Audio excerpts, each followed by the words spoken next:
48번째 시간입니다. 최근에 한국의 한 청년이 아주 유명해졌습니다. 한국 클래식계를 완전 발칵 뒤엎었죠. 우리 조성진이라는 21살짜리 청년인데, 우리가 잘 아는 대로 국제 쇼핑 피아노 콩쿠르에서 한국인으로서는 처음 우승을 했습니다. 아주 굉장한 일이죠. 그래서 이 청년이 그 주 일본 폴란드 대사관에서 열린 기자회견에서 며칠 전에 한 이야기가 아주 화제가 됐습니다.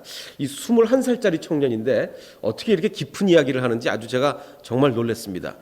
제가 아이를 좀 늦게 낳지 않고 제 나이에 낳았으면 제 아들뻘 되는 그런 청년인데, 이거 뭐 아들뻘 되는 청년한테 배울 게 너무 많은 것 같아요. 이 청년이 뭐라고 얘기를 했냐면, 유명해지는 것은 황홀한 일이지만 저에게는 탁월한 음악가가 되는 것이 더 중요합니다 라고 얘기합니다. 자기에게는 지금 유명해지는 것보다 뭐가 더 중요합니까? 정말 좋은 음악을 연주하는 게, 탁월한 음악가가 되는 것이 훨씬 더 중요하다라는 이야기를 이 기자회견에서 했습니다. 마찬가지로 우리 신앙인에게도 물론 뭐 돈 많이 벌고 명예를 얻고 여러 가지 뭐 좋은 일들 많이 생기는 것 다 좋습니다. 황홀한 일이죠. 그러나 우리들에게 가장 소중한 일이 뭡니까? 그것은 탁월한 신앙인이 되는 거죠. 탁월한 신앙인. 정말 그럴 때 우리 마음속에 진정한 평화가 있을 수 있습니다. 정말 음악을 사랑하는 사람은요, 유명해진다고 기뻐하는 게 아니라 자기가 정말 원하는 음악을 연주하게 됐을 때, 그 경지에 도달했을 때 기뻐하는 거예요. 우리도 언제 기뻐할 수 있습니까? 뭐 사업 성공하고, 물론 그때도 다 기쁘겠지만 정말 우리가 기뻐할 때는 정말 우리가 신앙의 깊은 경지에 들어갔을 때, 그때 기뻐할 수 있는 거죠. 이 말씀의 마지막 마무리로 이 청년이 한 얘기를 다시 한번 다른 이야기들을 좀 언급해 보겠습니다. 자, 오늘의 얘기는 예수님한테 여러 가지 도전자들이 나옵니다. 도전자들이 와서 예수님께 막 일부러 곤란한 질문들을 해요. 세 가지 질문들을 하는데, 첫 번째 도전은 정치적인 질문이었습니다. 자, 이에 바리새인들이 가서 어떻게 하면 예수를 말의 올무에 걸리게 할까 상의를 했습니다. 어떻게 하면 예수님 말 실수하게 만들어서 아주 곤란하게 빠뜨릴까 상의를 해가지고 아주 어려운 질문 하나를 이제 가지고 온 거예요. 그게 뭐냐면, 그래서 바리새인들이 자기 제자들을 헤롯 당원들과 함께 예수님께 보냈습니다. 이 헤롯 당원이라는 사람들은 별로 이렇게 자료가 많지 않아서 어떤 사람인지 정확하게 알 수는 없지만 아마도 그 헤롯 왕을 추종하는 사람들로 보여집니다. 그러니까 정치적인 사람들이죠, 굉장히. 자, 그 사람들이 와서 어떤 질문을 하냐면, 처음에는 아주 예수님을 실수하게 만들려고 아첨을 막 합니다. 아주 예수님을 너무너무 훌륭한 분입니다 하면서 아첨을 해요. 말하되 선생님이여, 우리가 아노니 당신은 참되시고 진리로 하나님의 도를 가르치시며 아무 거리끼는 일이 없으시니 이는 사람을 외모로 보지 아니하심이니이다. 아주 예수님께 아첨을 합니다. 그래놓고 이제 말을 걸려들게 만들려고 그래놓고 하는 얘기가, 자, 그런데 가이사에게, 이 황제에게 세금을 바치는 것이 옳습니까? 옳지 않습니까? 바쳐야 됩니까? 안 바쳐도 됩니까? 라는 아주 곤란한 질문을 합니다. 왜냐하면 예수님 오시기 얼마 전에 이 로마의 세금이 너무 이제 가혹하다 보니까 이 몇몇 이스라엘 사람들이 혁명을 일으켰어요. 세금을 우리가 바치지 못하겠다. 그래가지고 다 진압이 돼서 나무에 달려서 막 그 시체를 로마 사람들이 막 걸어놓고 이랬단 말이에요. 자, 그러면 예수님이 안 바쳐도 된다. 그러면 당장 로마가 개입할 거예요. 당장 로마가 개입해서 예수님을 처벌을 할 겁니다. 근데 예수님의 계획은 유대인의 손을 거쳐서 이방인에게 십자가에 달리셔야 되는데, 만약에 세금 안 낸다고 해서 바로 로마가 처벌해버리면 예수님의 계획이 그게 아니에요. 자, 그리고 반대로 아니다, 바쳐도 된다 이러면 또 어떤 문제가 발생하냐면, 유대인들이 대거 예수님에 대한 그 지지를 철회할 겁니다. 지금 예수님은 혁명가로 보여지고 있어요. 아직은 유대인들이 그렇게 보고 있단 말이에요.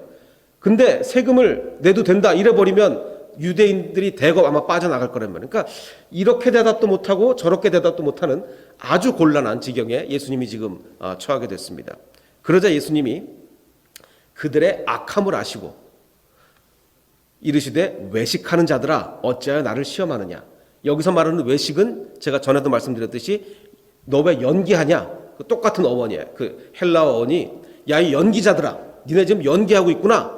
지금 나한테 와서 온갖 아첨을 다 떨었지만 나는 다 안다. 니네가 연기하는 거 다 안다. 나를 지금 시험에 빠뜨리려고 그러지? 라고 하시면서 뭐라고 말씀하시냐면 세금 낼 돈을 한번 갖고 와봐라. 데나리온을 가져왔습니다. 근데 그 데나리온에는 그 뭐 학자들마다 의견이 좀 다른데 그때 당시에 예수님이 손에 쥐었던 데나리온이 어떤 데나리온이냐고 그 학자들마다 견해가 좀 갈리지만 뭐 일단 하나의 견해를 보면 이 가이사의 얼굴이 이렇게 새겨져 있는 앞면에는 가이사의 얼굴이 새겨져 있고 뒷면에는 여신상이 저렇게 새겨져 있는 그런 동전을 이렇게 예수님께 갖고 왔단 말이에요. 그래서 예수님이 이렇게 말씀하십니다. 이 형상과 이 글이 누구의 것이냐? 라고 하니까 당연히 가이사의 것이고 가이사를 찬양하는 글귀가 새겨져 있습니다. 라고 하자 가이사의 것은 가이사에게 하나님의 것은 하나님께 바치라고 아주 절묘한 말을 합니다. 이건 양쪽에 어느 쪽에서도 뭐라고 할 수가 없는 아주 기가 막힌 말이에요. 그러니까 그들이 이 말씀을 듣고 놀란 게 할 말이 없어 놀라 할 말이. 이거를 어떻게 참 완전히 진 거죠. 졌습니다. 오늘 제가 드리는 말씀은 이 말씀을 통해서 한 이야기를 통해서는 예수님의 놀라운 지식이 나타나고 또 한 이야기를 통해서는 예수님의 놀라운 지혜가 그리고 또 하나는 예수님의 놀라운 통찰력이 나타납니다. 자, 그럼 이 세 개 중에 이 부분은 지식이겠습니까? 지혜겠습니까? 통찰력이겠습니까? 지혜죠, 지혜. 왜냐하면 이거는요, 이걸 가지고 무슨 그 원리를 이끌어내면 안 돼요. 가이사의 것은 가이사에게, 하나님의 것은 하나님에게, 이걸 가지고 그 폭력적인 정부, 그 당시에 로마 정권은요, 굉장히 폭력적이었어요. 이 폭력적인 정부에 어떻게 우리가 대응해야 되냐는 그 원칙을 이 말로 이끌어낼 수는 없어요. 왜? 예수님은 지금 어떤 원칙을 선포하는 게 아니라 자기를 걸려 넘어지게 하려는 그것만 지금 퇴치를 시키는 거란 말이에요. 그러니까 예수님이 쉽게 말하면 이렇게 빠져나가시는 거예요. 빠져나가시는 거. 지혜죠, 지혜. 지혜를 가지고 빠져나가신단 말이에요. 아주 예수님의 지혜가 놀랍습니다. 자, 이분이 누구냐면 타르탈리아라는 그 이탈리아의 수학가예요. 그 수학자인데 1500년경에 있었던 수학자인데 그 어린 시절에 이제 프랑스군이 쳐들어와서 이 사람이 그 입에 부상을 입었습니다. 칼에 찔려가지고 6살 때인가 그래 6살짜리 애를 왜 그랬는지 모르겠는데 그래서 이제 그 말을 더듬게 됐어요. 그래서 타르탈리아가 원래 자기 본명이 아닌데 본명은 원래 따로 있는데 그 말 더듬이란 뜻이 타르탈리아입니다. 그래서 사람들이 이 사람을 자꾸 뭐 타르탈리아 부르다 보니까 나중에 그게 이름이 돼 버렸어요. 이제 나중에 이제 그 수학 교수가 됐는데 그 당시에는요 그 수학 대결이 굉장히 유행했습니다. 교수들끼리 딱 테이블 두고 마주 앉아가지고 상대방에게 자기가 문제를 내는 거예요. 나는 저 사람한테 내고 저 사람은 나한테 내고. 그래서 많이 푼 사람이 승리를 하는 겁니다. 그 승리를 하게 되면 돈도 얻게 되고 명예도 얻게 되고 그래서 그 사람들한테 제자들이 막 몰리는 거예요. 제자들이 막 몰려. 그럼 돈과 명예를 얻게 되는 거예요. 그러니까 수학 대결이 굉장히 유행하던 시절이었는데 여러분 이 3차 방정식 기억나십니까? 그 옛날에 이제 수학 시간에 2차 방정식만 해도 어려운데 이 3차 방정식을 가지고 이 타르탈리아라는 사람이 수학 대결을 했습니다. 어떤 소문이 났냐면 이 타르탈리아가 3차 방정식을 해결했다라는 소문이 이제 막 돈 거예요. 소문이 돌았어요. 근데 이제 이 사람이 해결한 거는 완전한 3차 방정식이 아니고 항이 하나 없는 거. 그 X항이 하나 없는 3차 방정식을 해결을 했어요. 자, 그런데 그 소문을 들은 그 피오르라는 다른 수학자가 있었습니다. 이 사람이 화가 났어요. 왜 화가 났냐면 원래 이 사람의 스승이 다른 사람한테는 아무도 안 가르쳐주고 자기한테만 3차 방정식의 비밀을 가르쳐주고 죽었거든요. 그 옛날에 무슨 도사들이 그러듯이 그 왜 그랬냐면 요즘처럼 이렇게 저작권이 있는 시대가 아니에요. 저작권이 있는 시대가 아니라서 그 어떤 방정식 같은 걸 알아내면 자기 제자한테만 가르쳐줍니다. 그래야 돈을 벌거든요.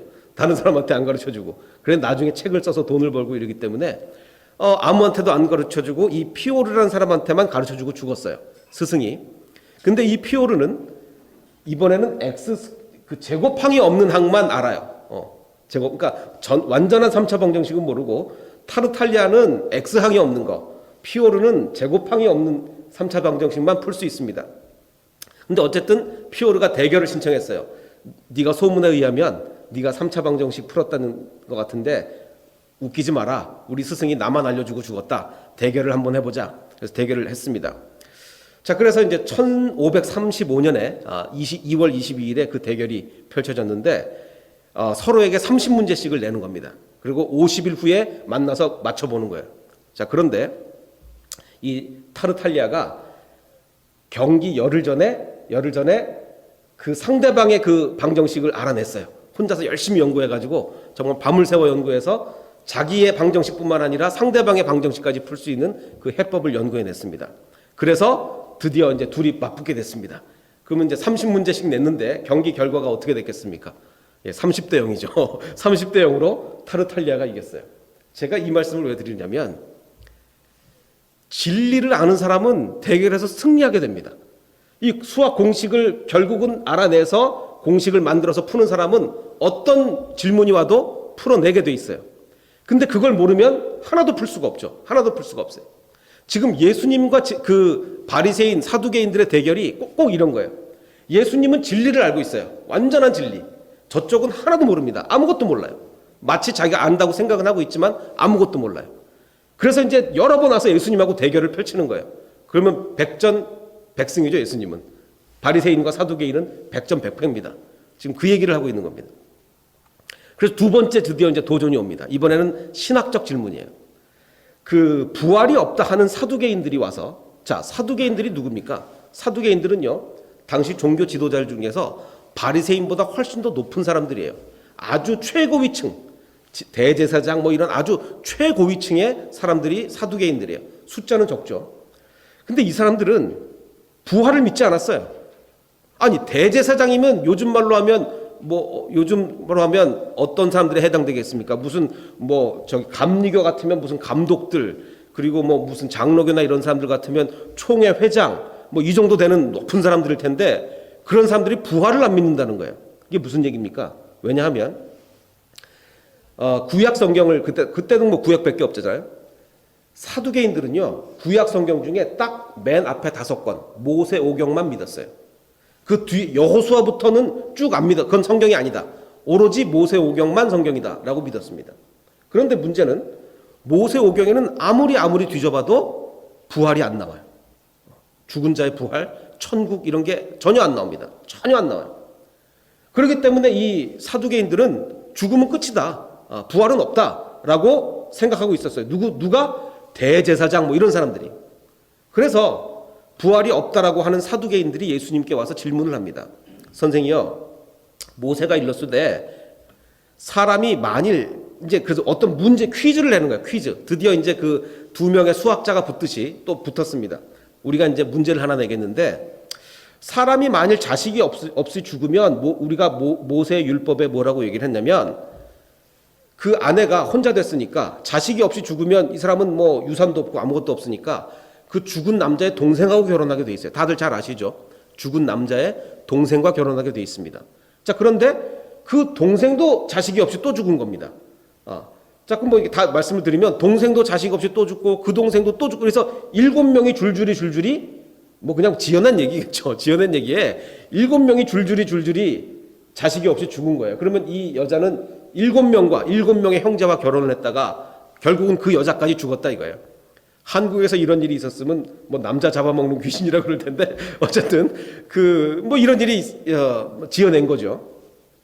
죽었나이다. 그런즉 부활 때 당신 자꾸 부활이 있다고 주장을 하는데 부활 때 그러면 이 여자는 7 남편 중에 누구 와이프가 되냐라고 이제 물어본 거예요. 자기들은 이 질문을 하면서 아주 쾌재를 불렀겠죠. 이거 완전히 걸려들었다. 부활이 없는 거지 어떻게 부활이 있으면 이거 해결이 안 되는 문제 아니냐. 아마 이렇게 쾌재를 불렀을 거예요.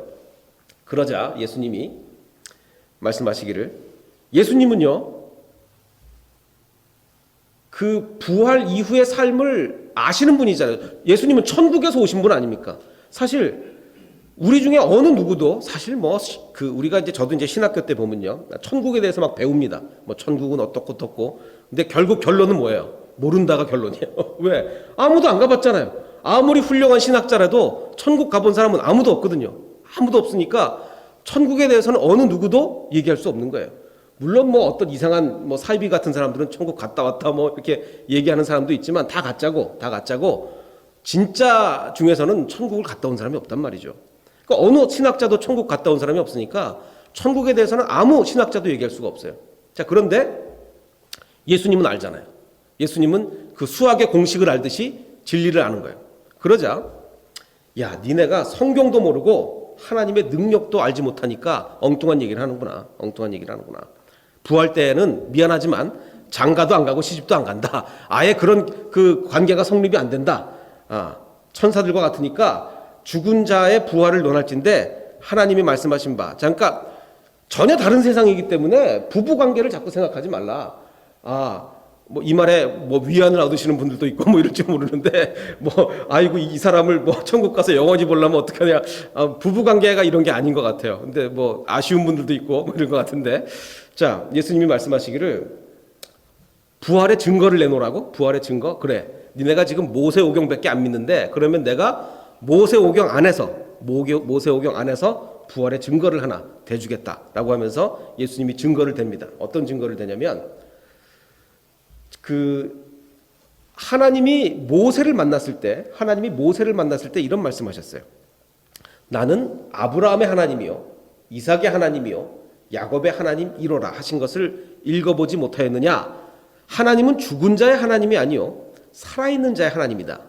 자, 이게 무슨 말입니까? 이게 무슨 살아있는 하나님의 증거입니까? 이게 무슨 왜 증거가 되냐면 나는 아브라함의 하나님이었고 이삭의 하나님이었고 야곱의 하나님이었다. 근데 이제는 너의 하나님이다라고 얘기하지 않고 아브라함의 하나님이고 이삭의 하나님이고 야곱의 하나님임과 동시에 모세 너의 하나님이다. 지금 이렇게 말씀하신다 이거예요. 그러니까 현재형으로 썼기 때문에 그들이 여전히 지금 천국에 살아있다라는 것을 얘기한다라고 예수님이 말씀하시는 거예요. 이게 누가 보면 이거 어거지라 그럽니다. 어거지. 모르는 사람이 이렇게 주장하면 이건 어거지예요. 모르는 사람이 주장하면. 근데 아는 사람이 주장하면 이건 어거지가 아닙니다. 예를 들어 이런 거죠. 원래는 서울 갔다 온 사람이 싸우면 서울 갔다 온 사람이 이깁니까? 안 갔다 온 사람이 이깁니까? 원래는 안 갔다 온 사람이 이겨요. 원래는 안 갔다 온 사람이. 예를 들어서 이제 서울에 갔더니 어떤 사람이 63빌딩이라는 게 있더라. 63층이더라. 그럼 서울 안 갔다 온 사람이 그게 말이 되냐? 어떻게 63층이 있을 수 있냐? 뭐 이러면 원래는 안 갔다 온 사람이 이기게 돼 있는데 갔다 온 사람이 말하는 게 진짜입니다. 근데 안 갔다 온 사람은요 63빌딩 한 번도 보지도 못하고 이런 사람이 서울에 가면 63빌딩이라는 게 있어 이런 건 말할 수는 없는 거예요. 갔다 온 사람만 말할 수 있는 거예요. 마찬가지로 성경도 요런 약간 어떻게 보면 뉘앙스의 해석은 천국에 없었던 사람은 이 해석을 할 수가 없습니다. 신학자들이 딱 보고서 봐라 이거 현재형 아니냐 현재형 하나님이다 현재형 아니냐 그러니까 이것에 의해서 부활은 확실한 거다라고 신학자들은 얘기할 수 없어요. 왜? 천국에 안 갔다 왔으니까. 근데 예수님은 할 수 있다는 거예요. 예수님은. 자, 그러자 무리가 듣고 그의 가르침에 또 놀랐습니다. 이제 할 말이 없는 거예요. 자, 이번에는 지식입니까? 지혜입니까? 통찰력입니까? 이번엔 지식이죠. 어느 누구도 알 수 없는 천국의 지식. 그것을 예수님은 갖고 있어요. 그러니까 이 세상을 살아갈 때 우리도 마찬가지입니다. 우리도 지식이 있어야 돼요. 지혜도 있어야 됩니다. 통찰력도 있어야 돼요. 꿰뚫어보는 통찰력도 있어야 돼요. 예수님은 그 모든 것을 다 가지고 계신 분이죠. 자, 그 수학자들의 맞대결 또 하나 좀 얘기를 해보겠습니다. 이어서 그 수학자 얘기를 좀 해보면 아까도 말씀드렸듯이 수학자들끼리 붙으면 누가 승리해요? 공식을 알아낸 사람이 승리하죠. 공식을 모르는 사람은 백패, 공식을 알아낸 사람은 백승 이렇게 되는 겁니다. 마찬가지로 예수님과 바리새인들의 맞대결에서도 진리를 알고 있는 자가 승리하게 되는 거죠. 그다음 이번에 또 세 번째 도전입니다. 세 번째 도전이에요. 이번에는 다른 신학적 도전입니다. 이번에는 누가 오냐면 바리새인들이 옵니다. 아까는 사두개인들이 왔잖아요. 이번에는 바리새인들. 이 두 그룹 중에 누가 보수고 누가 진보일까요? 사두개인이 보수일까요? 바리새인이 보수일까요? 사두개인이 보수예요. 오히려 바리새인들은 진보입니다. 요즘으로 따진 진보가 아니라 그때 당시의 진보예요. 아까는 보수 신학자들이 와서 도전한 거고 이번에는 약간 진보적인 신학자들이 와서 도전을 하는 거예요. 그 중에 한 율법사가 예수님을 시험하여 이렇게 묻습니다. 선생님, 율법 중에는 어느 계명이 큽니까? 그때 당시 신학자들 사이에서 하나님의 계명은 모든 것을 다 똑같은 중요성으로 봐야 되냐, 아니면 어느 걸 더 중요하냐, 뭐 이런 논쟁들이 있었어요. 그래서 그 논쟁을 가지고 이제 예수님께 질문하는 거예요.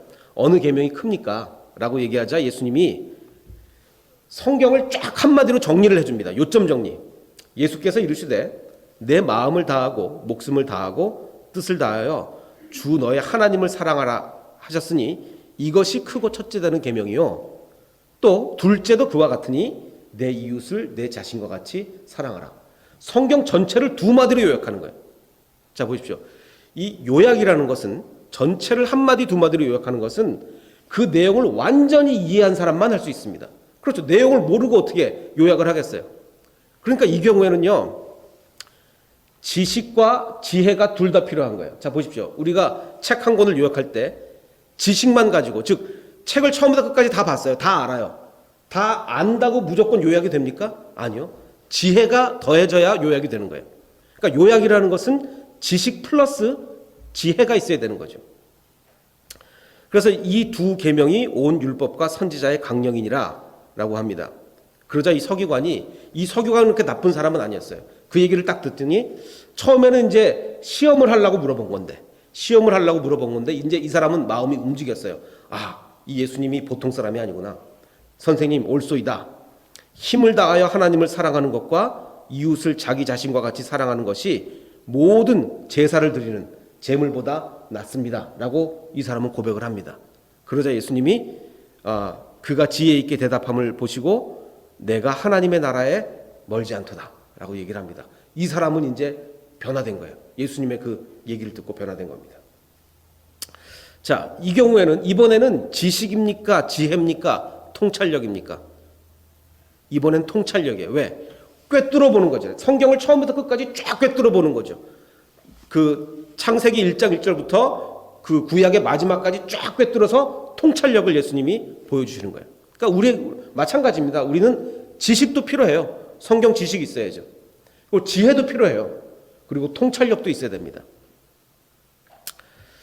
자, 아까 그 타르탈리아 얘기를 좀 더 해보면, 타르탈리아는요, 나중에, 아까는 그 3차 방정식 중에서 한 항이 빠진 것만 풀 수 있었다 그랬죠. 나중에 이제 각고의 노력을 해서 완전한 3차 방정식의 풀이를 다 알게 됩니다. 다 알게 돼요. 그리고서 역시 또 이번에도 나중에 책 써서 돈 벌려고, 이제 누굴 가르쳐 주지 않고 자기 혼자만 알고 있어요. 이렇게. 자, 그런데 그 3차 방정식 근의 해가 어떻게 되는지 혹시 보신 적 있습니까? 이겁니다. 보기에도 막 머리가 아프죠? 이거를 이제 혼자서 막 연구를 해가지고 알아낸 거예요. 자, 이런 어마어마한 이 해법을 이 사람이 이제 알아냈는데, 카르다노라는 다른 수학자가 자꾸 가르쳐 달라고 그래요. 소문에 의하면 당신이 3차 방정식 완전히 다 풀었다 그러는데 날 좀 가르쳐 달라. 내가 아무한테도 얘기 안 할 테니까 제발 나만 좀 가르쳐 달라고 여러 번 좀 얘기를 합니다. 근데 이 사람이요, 좀 사기성이 있었던 사람이에요. 막 도박에도 손을 대고 뭐 좀 이랬던 사람이거든요. 사기성이 있었던 사람인데 타르탈리아는 그걸 못 알아보고 그러면 아무한테도 얘기하지 마라 라고 해놓고 가르쳐 줬어요. 자, 그런데 이 카르다노가 자기 이름으로 책을 냅니다. 자기 이름으로. 그래서 나중에 이 3차 방정식의 해법이 해법의 이름이 뭐라고 붙었느냐? 카르다노의 해법이라고 이름이 붙어버렸어요. 얼마나 억울하겠습니까? 정말 자기가 정말 천신만고 끝에 알아난 이 해법을 가르쳐줬다가 그 사람 이름으로 이 법칙이 붙어버린 거예요. 그래서 나중에 이 타르탈리아가 시름시름 앓다가 돌아가셨어요. 참 너무 억울하죠. 자, 그러니까 중요한 것은 이 타르탈리아는 수학에서는 아주 뛰어났을지 몰라도, 수학적으로는 아주 뛰어났을지 몰라도 뭘 못 봤어요? 사람을 못 본 거예요. 사람을 못 알아본 거예요. 우리는 사실 지식도 있어야 되고 통찰력도 있어야 되고 지혜도 있어야 되는데 또 모두 알아보니까 사람 보는 눈이 있어야 돼. 사람 보는 눈이. 그러니까 우리 기도해야 됩니다. 사실 이게 사람 보는 눈이 어떻게 보면 제일 중요할지도 몰라요. 그러니까 기도하셔야 됩니다. 하나님, 나에게 사람 보는 눈을 주십시오라고 기도해야 됩니다. 자, 드디어 예수님이 그 세 차례 공격을 받고 나서 이번엔 예수님이 반격을 합니다. 바리새인들이 모여 있을 때 예수께서 이번에는 공격을 해요. 뭐라고 공격을 하시냐면 너희는 그리스도에 대해서 어떻게 생각을 하느냐? 누구의 자손이냐? 그리스도가 누구의 자손입니까? 다윗의 자손이죠. 네, 다윗의 자손이니이다 라고 대답을 하는데 우리가 자꾸 한글 성경 볼 때 조심해야 될 게 있습니다. 한글 성경은 이 두 사람들 간의 얘기를 할 때도 예수님을 하나님의 아들로 전제를 하고 번역을 하고 이 사람들은 그냥 낫디 평범한 인간으로 전제를 하고 번역을 하기 때문에 말투가 예수님은 어떻게 생각하느냐? 그러면 바리새인들은 자손이니이다 뭐 이렇게 번역이 되어 있는데 실제로 대화가 이런 어투로 오고 간 게 아니에요. 왜냐하면 바리새인들은 전혀 예수님을 하나님의 아들로 인정하지 않고 또 이 아람어나 그 히브리어는 이런 식의 존댓말이 있지도 않으니까 이걸 보고서 야 예수님이 가서 바로 그냥 바리새인들한테 생각하느냐 이렇게 물어봤구나 이렇게 오해하시면 안 됩니다. 그냥 한국말 번역이 그런 겁니다. 번역이 좀 다르게 번역하는 게 더 옳지 않았을까라는 생각이 듭니다. 자 그러면 예수님이 자 다윗의 자손이라고 내가 다윗의 자손이라고 물론 혈통적으로는 다윗의 자손이 맞죠. 물론 피는 안 섞였지만 다윗의 자손이 맞습니다. 자 그러면 다윗이 성령에 감동하여 시편에 이르기를 어찌 그리스도를 메시아를 다윗이 주라고 할 수 있느냐? 메시아가 자기 후손이면 다윗이 어떻게 그를 가르쳐서 주라고 할 수 있느냐? 시편에 이르기를 주께서 내 주에게 이르시되 내 우편에 앉아 있으라라고 하셨는 이게 무슨 얘기냐면 다윗이 하나님께서 나의 주, 나 다윗의 주에게 메시아에게 이르시되 내 우편에 앉아 있으라라고 했는데 그럼 결국 메시아를 자기 주라고 얘기한 거 아니냐? 어떻게 자기 자손을 주라고 얘기할 수 있겠느냐? 그러니까 말이 다윗의 자손이지 나는 다윗의 자손이 아니라 다윗의 이전부터 있었던 하나님의 아들이다라는 걸 얘기하는 거예요. 다윗이 그리스도를 주라 칭하였은즉 어찌 그의 자손이 되겠느냐 하시니 한마디도 능히 대답하는 자가 없었습니다. 완전히 예수님이 승리를 거둔 거예요. 4전 4승이 이제 된 겁니다. 그래서 그날부터 감히 묻는 자도 없었습니다. 이제 물어봤자 안 될 것 같으니까 이제 아예 묻지도 않습니다. 그러니까 이게 정말 진리를 아는 사람의 그 승리인 거죠. 진리를. 우리도 이런 진리를 알아야 됩니다. 자, 근데 이제 문제가 있습니다. 문제가 어떤 문제냐면 이 말씀을 우리가 어떻게 적용을 이게 지금 강의가 아니라 신학교 강의가 아니라 설교 아닙니까? 설교에는 항상 적용이 있어야 되는데 이 말을 어떻게 적용을 해야 됩니까? 우리가 이제 잘못 적용하면 이렇게 된 거예요. 야, 내가 성경을 많이 봤어요. 그래서 내가 볼 때는 너는 진리를 잘 모르고 나는 진리를 아는 것 같아. 그럼 내가 널 좀 눌러야 되겠다. 예수님처럼 막 질문하고 막 이래가지고 상대방을 이겨야 되느냐? 과연 그것이 우리가 적용하는 길인가? 어떻게 생각하십니까? 자, 다른 걸 한번 볼까요? 오병이어 기적. 예수님이 오늘 이제 예를 들어서 큐티를 했습니다. 큐티를 했는데 오병이어 구절이 나왔어요. 적용을 하자. 그럼 많은 사람들이 밥을 먹어야 되는데 빵이 5개밖에 없어요. 어떻게 적용하겠습니까? 그냥 기도하고 하나님 다 먹여주십시오. 이게 적용입니까? 그건 올바른 적용이 아니죠. 예수님과 똑같이 하는 건 올바른 적용이 아니에요. 왜? 우리는 그렇게 할 수가 없으니까. 오병이어의 기적의 적용은 수많은 사람이 있을 때 빵 5개만 넣고 하나님 먹여주십시오라고 기도하는 그게 올바른 적용이 아니고 정말 예수님이 하셨던 그 마음, 정말 가난해서 돈 한 푼 없어서 밥 한 끼 제대로 못 먹는 사람을 먹여주셨던 그 마음을 가지는 게 적용이지 그래 예수님과 똑같이 기도만 이건 적용이 아니잖아요. 이것도 마찬가지. 왜 마찬가지냐? 아까 그 조성진 군 그 청년 이야기를 다시 한번 해보겠습니다. 그 인터뷰에서 기자들이 이렇게 묻습니다. 지금 당신 이 젊은 나이에 엄청난 그 쾌거를 이뤘는데 음악을 공부하는 다른 사람들에게 조언을 좀 해달라 이렇게 물어봅니다. 조언을 좀 해달라. 그러자 이 조성진 군이 뭐라고 대답하냐면 저 같으면 야 내가 21살에 이 정도 했으니까 다 내 앞에서 무릎 꿇어 뭐 이 정도면서 자 내가 조언을 좀 해주겠는데 내가 어떻게 연습했냐면 저 같으면 그렇게 할 것 같아요. 저 같으면 교만해가지고. 근데 이 조성진 군은 뭐라고 얘기하냐면 10년 후에는 내가 뭐라고 충고를 해줄 수 있겠지만 나도 아직 불안정한 상황이라서 감히 충고나 조언을 하기에는 이르다. 야, 이게 21살짜리 입에서 나오는 거예요. 21살. 제가 이 친구 앞에 가서 무릎을 좀 꿇어야 되지 않을까 싶습니다. 정말 대단한 친구예요. 제가 21살에 이랬으면 기고만장해가지고 뭐 꿇어 막 이럴 것 같은데 정말 이거는요, 깊은 인격과 실력을 두 가지를 동시에 갖춘 사람만이 할 수가 있는 그런 말입니다. 굉장한 말이에요, 이게. 자, 그러자 이제 한 일본인 기자가, 이 일본인 기자는 아주 음악에 조예가 깊었던 기자인데, 일본 음악인이 한국이나 중국 음악인을 따라잡으려면 아마 이런 대회 같은데 굉장히 한국 사람들이 우승을 많이 했잖아요. 어떻게 해야 되겠냐고 이제 그 일본과 비교해서 좀 얘기를 해달라라고 했습니다. 근데 또 저한테 이걸 물었으면 또 그 민족 감정도 있고 하니까 일본 니네들은 좀 힘들어 뭐 이러든가 뭐 이런 얘기를 좀 했을 것 같은데, 이 사람 뭐라고 얘기를 하냐면, 내가 일본 음악가에게 무슨 얘기를 할 수는 없다. 일본에도 참 훌륭한 피아니스트가 많다. 이게 참 21살짜리 입에서 좀 놀라운 이야기들이 이렇게 나오고 있습니다. 그리고 이제 또 아주 민감한 질문을 했어요. 어떤 민감한 질문을 했냐면, 이 사람이 우승은 하긴 했는데 굉장히 놀라운 우승을 한 이유가, 그 심사위원이 10몇 명인가 그 정도 있는데 한 명이 10점 만점에 1점을 준 거예요. 1점. 거의 뭐 빵점을 준 거죠. 거의.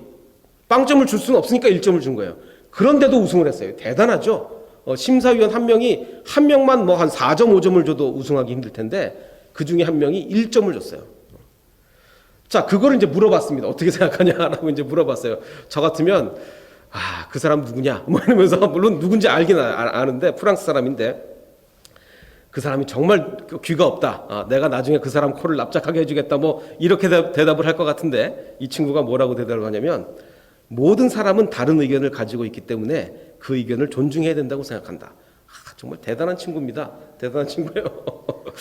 자, 제가 이 말씀을 드리는 이유는, 자, 예수님은요, 완벽한 지식, 완벽한 지혜, 완벽한 통찰력을 가지고 있었습니다.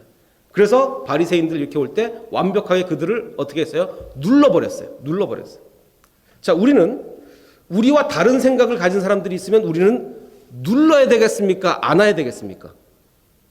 자, 우리와 다른 생각을 가진 사람이 있으면 우리는 눌러야 됩니까? 안아야 됩니까? 우리는 안아야 돼요. 왜? 우리는 잘 모르니까. 여러분, 제가 이제 설교를 하다 보면 다른 목사님들이 하는 설교가 다를 때가 많이 있습니다. 다를 때가 많이 있어요. 특히 이제 저 같은 경우는 다를 때가 더 많이 있어요. 왜냐하면 저는 새로운 해석 같은 걸 많이 시도하기 때문에 다른 목사님과 설교 내용이 다를 때가 꽤 많이 있습니다. 그럼 제가 이렇게 설교하면 되겠습니까? 여러분, 다른 목사님은 틀렸고 제가 맞았습니다. 이렇게 설교하면 되겠습니까? 그러면요, 저는 완전히 그건 말이 안 되는 겁니다. 왜? 우리가 하나님에 대해서 알 수 있는 부분은요, 정말 뭐 어떻게 수학으로 나타낼 수 없을 만큼, 거의 우리가 0이라고 할 수밖에 없을 만큼 우리는 아는 게 너무 적어요. 그러니까 우리가 저라는 사람이 저의 스타일대로 노력해서 요만큼 하나님을 알았다면, 또 다른 사람들은 그분들의 스타일로 노력을 해서 또 다른 방법으로 하나님을 알아가는 거예요. 그러니까 성경을 해석하는 데는 여러 가지 방법이 있습니다. 그러니까 여러분들은 이제 제 설교만 듣지 마시고 다른 분들 설교 좀 많이 들으세요. 많이 들으시고, 그래야 균형이 맞춰집니다. 제 설교만 듣고 막 이러면 안 돼요. 안 됩니다. 물론 이제 2단 거 듣고 이러면 안 되겠지만 여러분 이제 어떤 거 들으시면 저한테 와서 얘기를 해주세요. 제가 이런 걸 듣고 있습니다. 그러면 제가 이제 들어도 됩니다. 뭐 판단을 해드릴 테니까 좀 다양하게 듣고 다양한 해석을 해야 우리의 사고의 폭이 넓어지는 거죠. 왜? 우리는 예수님과 같은 지혜도 없고 예수님과 같은 지식, 통찰력 모두가 없는 거예요. 그래서 성경은 말씀하시기를, 빌립보에서 오직 겸손한 마음으로 각자 자기보다 남을 낮게 여기고, 이 낮게 여기라는 게 아니고 낮게 여기라는 거죠. 낮게 여기고, 제가 여러 번 말씀드렸지만 여기서 여기다, consider, 여기단 말은 어떤 의미를 가지고 있습니까? 원래는 그렇지 않는데 그렇게 해준다라는 뜻을 가지고 있죠. 그러니까 제가 여러 번 말씀드렸죠. 자기 와이프 보고 나는 당신을 미인으로 여긴다 이러면 큰일 난다 그랬죠. 미인으로 여긴다는 얘기는 미인은 아닌데 미인으로 생각을 해주겠다 그런 얘기 아닙니까? 당신은 참 미인입니다 이렇게 얘기해야지, 나는 당신을 미인으로 여긴다 이러면 뭐 부부관계가 난리가 나는 겁니다. 여기서 각각 자기보다 남을 낮게 여기란 얘기는 그 남이 실제로 나보다 높을 때만 그렇게 하라는 얘기가 아니라 객관적으로 볼 때 저 사람은 100% 내 빚인 거예요. 100%내 빚이야. 그런데도 불구하고 그 사람을 낮게 여기란 말입니다. 그게 주님이 우리에게 원하시는 거예요. 낮게 여기고 각각 자기 일을 돌아볼 뿐더러 또한 각각 다른 사람의 일을 돌아보아 나의 기쁨을 충만하게 하라. 이게 바로 오늘 이 말씀을 우리가 적용하는 겁니다. 예수님이 그 사람들을 공격해서 눌러버렸으니까 나도 공격해서 눌러버려야지. 이건 아니고 나보다 남을 낮게 여기고 나를 돌아볼 뿐만 아니라 다른 사람의 일을 돌아보는 그런 저와 여러분이 되시기를 주님의 이름으로 축원합니다. 함께 기도하겠습니다.